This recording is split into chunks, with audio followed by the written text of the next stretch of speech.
Selamat pagi anak-anak. Bagaimana kabarnya anak-anak saat ini? Selamat berjumpa kembali. Harapan saya hari ini anak-anak sehat semuanya. Anak-anak dapat mengikuti pembelajaran dengan baik. Walaupun pembelajaran tidak seperti biasanya, seperti yang terjadi pada 2 bulan yang lalu ketika kita belajar bersama di sekolah. Sudah 2 bulan ini kita belajar dari rumah. Bapak Ibu guru juga mengajar dari rumah. Bapak Ibu guru juga memberi tugas dari rumah. Harapan kami Bapak Ibu guru, Anda semua tetap semangat dalam mengikuti pembelajaran melalui jejaring online ini. Walaupun kita tidak bertatap muka, walaupun hanya Anda mendengarkan suara dari Bapak Ibu guru atau melihat wajah Bapak Ibu guru lewat gambar atau video-video saja. Seperti halnya saat ini Anda bertemu dengan saya hanya lewat video, melihat gambar saya dan juga mendengarkan suara saya. Tetapi harapan saya Anda tetap bersemangat dalam mengikuti pembelajaran ini. Anak-anak, kita sudah hampir masuk atau hampir mengakhiri semester 2 ini. Pembelajaran kita pada semester 2 ada 4 KD. KD yang pertama yaitu ceramah, yang kedua menyusun proposal penelitian, yang ketiga karya tulis, dan yang keempat menilai karya melalui resensi. Pada pembelajaran yang lalu tanggal 21 April, Anda sudah belajar tentang menilai karya melalui resensi. Waktu itu Anda belajar tentang sistematika dan isi karya resensi itu. Nah, untuk hari ini kita akan belajar secara khusus, yaitu kebahasan dalam karya resensi.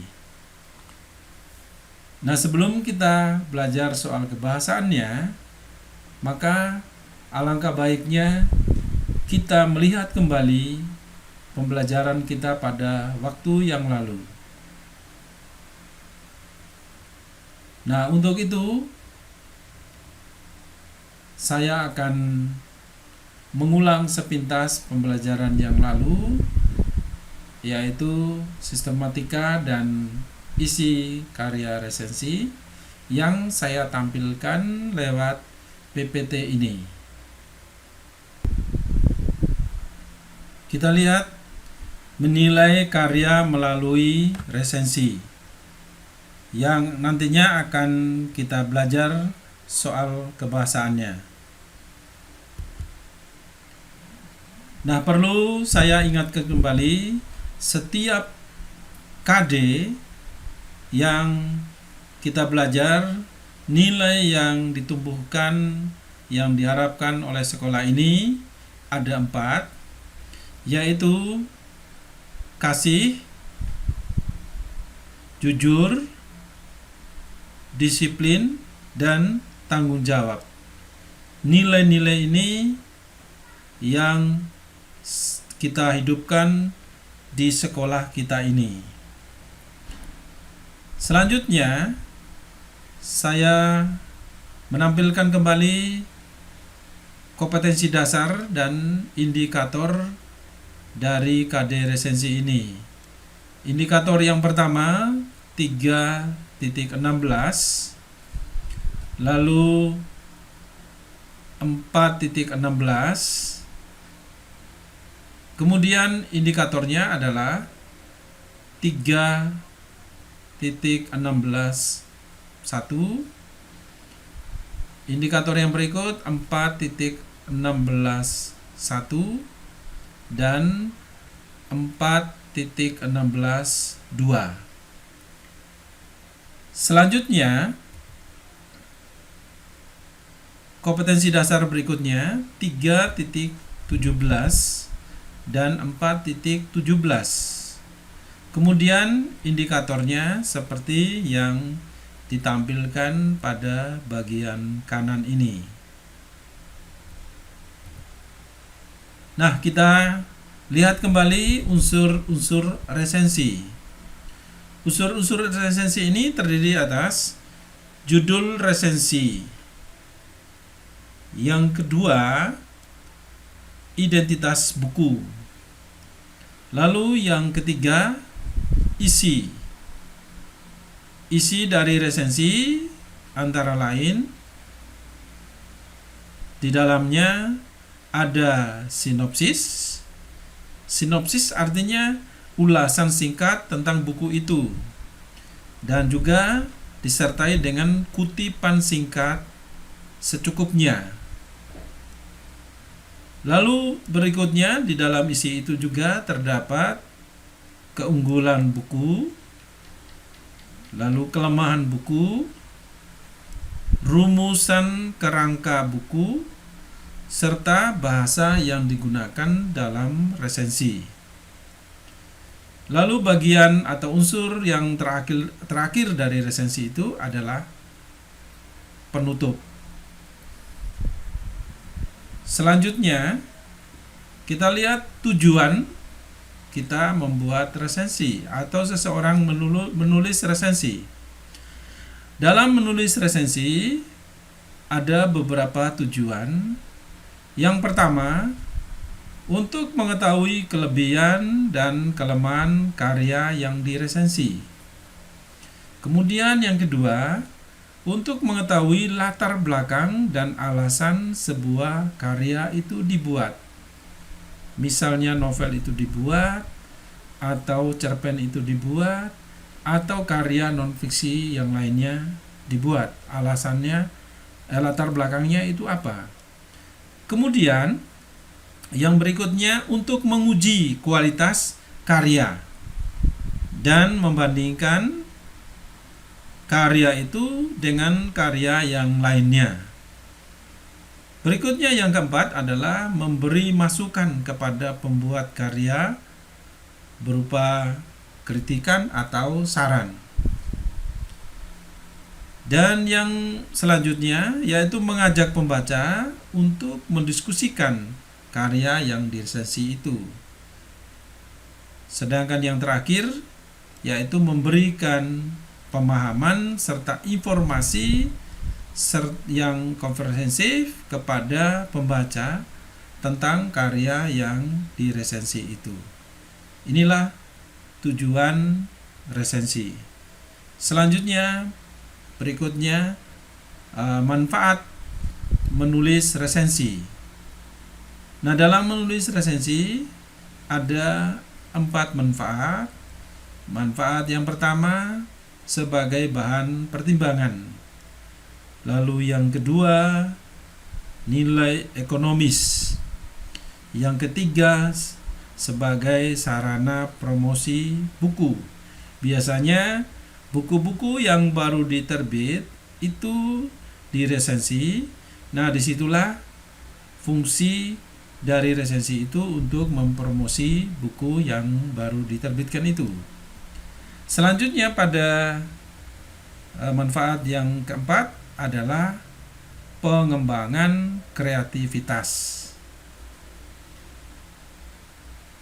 Berikutnya, langkah-langkah meresensi buku. Ada 5 langkah yang perlu kita perhatikan. Langkah yang pertama, mengenali semua aspek buku yang diresensi, mulai dari tema, deskripsi isi buku, hingga jenis buku tersebut. Lalu yang kedua, membaca buku yang akan diresensi secara komprehensif, secara cermat, dan juga teliti. Lalu yang ketiga, langkah-langkah yang ketiga ini menandai bagian-bagian buku yang diperhatikan secara khusus dan menentukan bagian-bagian yang dikutip untuk dijadikan data. Sehingga dalam resensi itu akan menjadi kuat kalau ada data dari buku yang dikutip itu. Yang keempat adalah membuat sinopsis atau intisari dari buku yang akan diresensi. Dan yang terakhir yaitu menilai kualitas buku yang diresensi itu.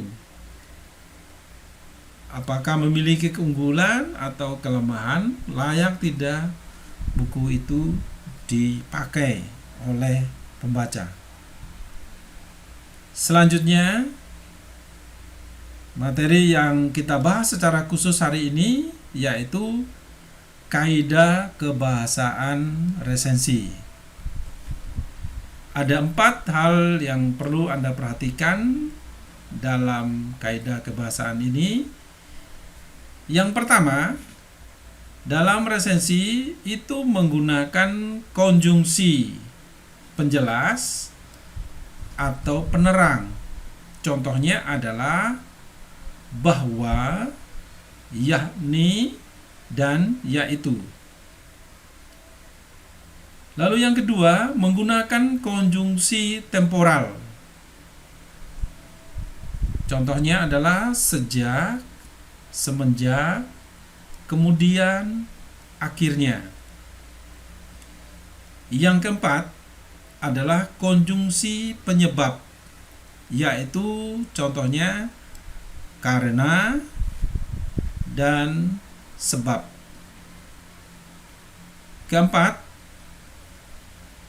menggunakan pernyataan yang berupa saran atau rekomendasi pada akhir teks.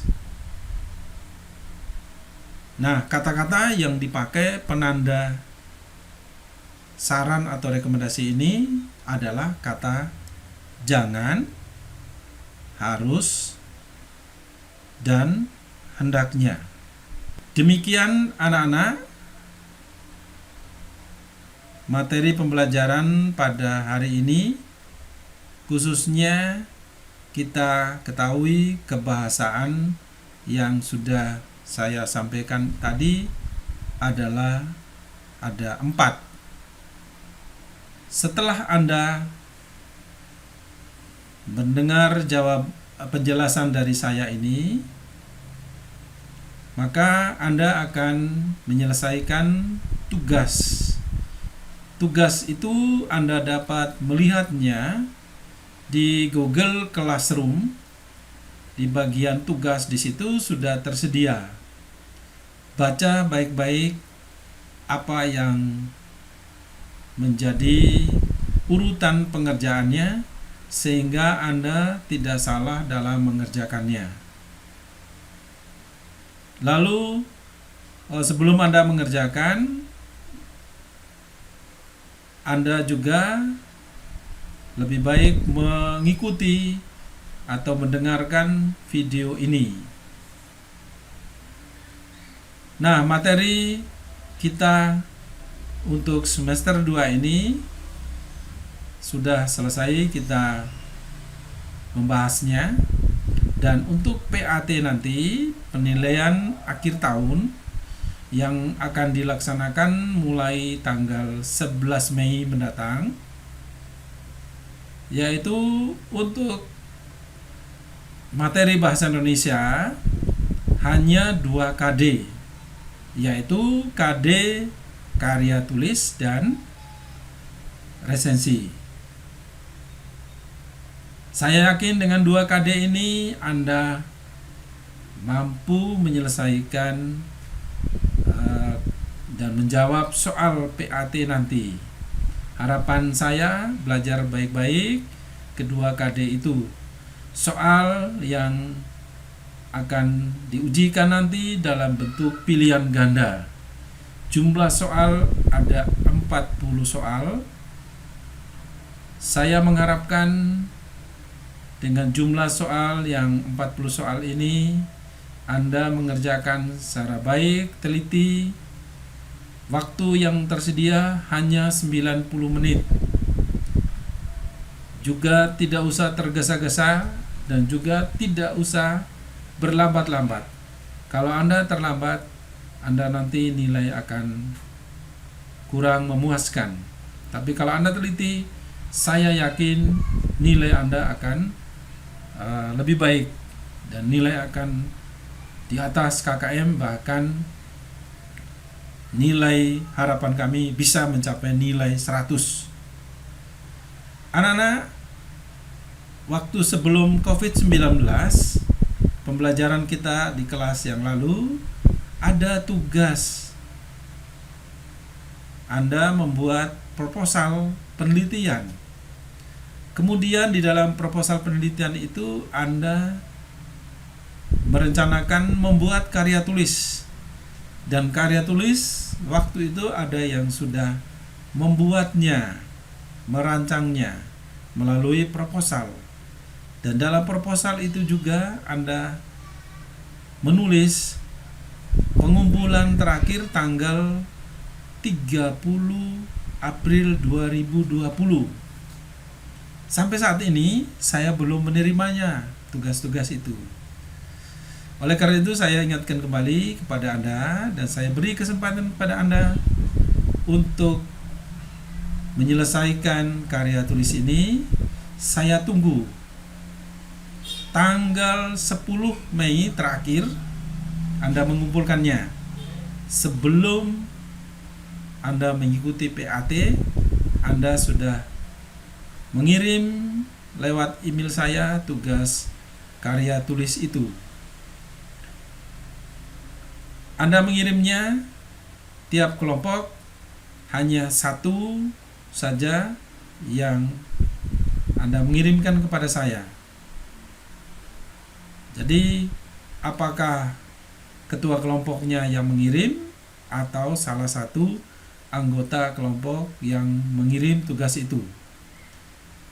Dan tugas itu sebagai nilai tugas yang juga nanti akan berguna untuk tugas menambah nilai-nilai Anda, sehingga nilai-nilai yang kurang itu dapat dilengkapi dengan tugas karya tulis tersebut. Jika Anda tidak mengirimkannya, itu nilai Anda akan juga kurang. Harapan saya Anda bisa mengirimnya dan saya yakin Anda bisa mengerjakan itu semua. Karena saya yakin Anda punya semangat tinggi walaupun Anda belajar dari rumah. Selamat mengikuti ujian akhir tahun atau penilaian akhir tahun PAT. Selamat belajar. Semoga Anda semua sukses, sehat selalu. Semua harapan saya naik kelas ke kelas 12 dan sehat selalu. Tuhan memberkati.